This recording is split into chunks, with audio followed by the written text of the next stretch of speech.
नाम मत लेना। हाँ सर, पीडीए तक में आपका स्वागत है। धन्यवाद आप। आज सोशल मीडिया पे वायरल हो रहा है कि संविधान जो है रामायण रामचरितमानस जो है कोई सांस्कृतिक संविधान है क्या? देखिए, न रामचरितमानस कभी सांस्कृतिक संविधान था और न आज है। लेकिन मैं नहीं समझ पाता हूँ कि आज के समय में जहाँ गैर बराबरी के खिलाफ पूरा देश तन के खड़ा हुआ है और इसी तरह का प्रकरण एक करीब 10-15 वर्ष पहले इलाहाबाद में जब महाकुंभ हुआ था तो धर्म संसद बैठाई गई थी। तो धर्म संसद ने एक चर्चा किया था कि हम इस संविधान को ख़त्म करेंगे और हम नया संविधान लाएंगे। तो जो नया संविधान भी उन सबों ने बनाया उसमें रामचरितमानस की चर्चा कहीं नहीं थी, मनुस्मृति की चर्चा थी, लेकिन रामचरितमानस की चर्चा नहीं थी। लेकिन आज जो चर्चा हुई है कि नहीं यह सांस्कृतिक संविधान है, यह पूरी तौर से गलत है और निश्चित है कि कहीं ना कहीं हमको राजनीतिक रूप से यह हमारा भटकाव जो है कहीं ना कहीं यह प्रदर्शित कर रहा है।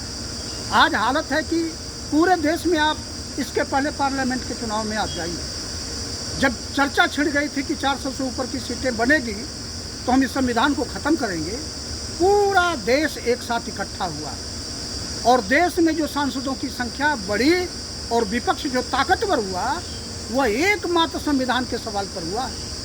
और आज हम ही जिस सवाल को आगे आकर के हमारी ताकत बढ़ी, आज यूपी से इतनी बड़ी ताकत बनी है कि भारतीय जनता पार्टी पूरी तौर से बौखला गई है।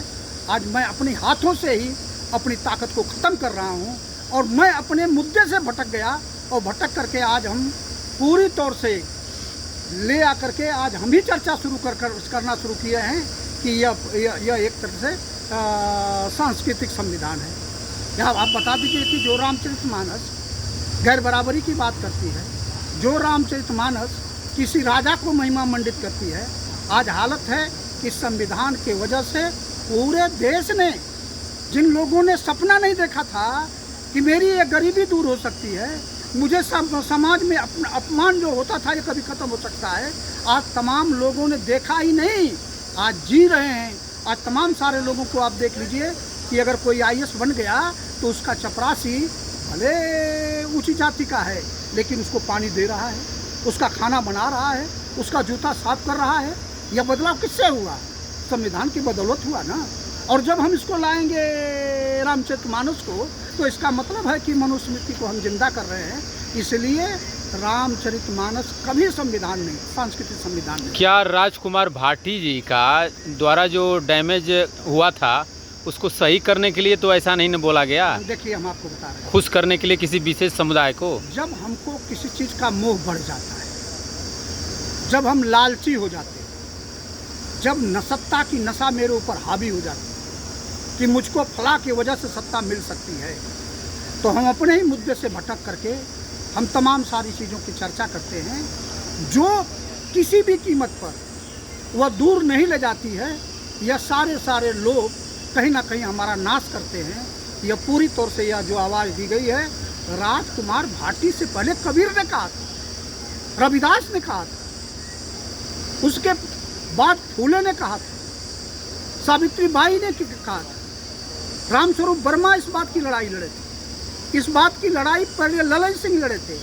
दक्षिणी भारत में आज पूरी तौर से इन्हीं विचारों पर आज जो सरकार बनती है वो इन्हीं विचारों की सरकार बनती है।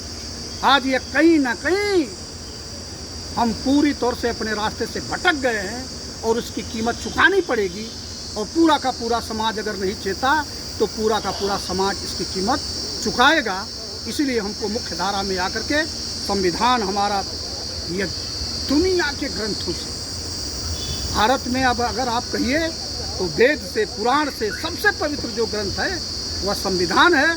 और संविधान ने ही पूरी तौर से सिस्टम को आज बदल के रख दिया है। आज कोई भी जज भी बन रहा है वह संविधान की बदौलत बन रहा है, कोई डीएम बन रहा है संविधान की बदौलत बन रहा है, कोई नेता बन रहा है संविधान की बदौलत बन रहा है, सरकारें बन रही हैं संविधान की बदौलत बन रही है। रामचरितमानस तो एक तरह से कविता है, एक तरह से एक कविता है जिसकी रचना तुलसीदास ने किया था और राम को महिमा मंडित किया है, बस। और इसके अलावा कुछ भी नहीं है रामचरितमानस में। ये न कभी संविधान था न रहेगा। जी बहुत बहुत धन्यवाद। धन्यवाद आपको।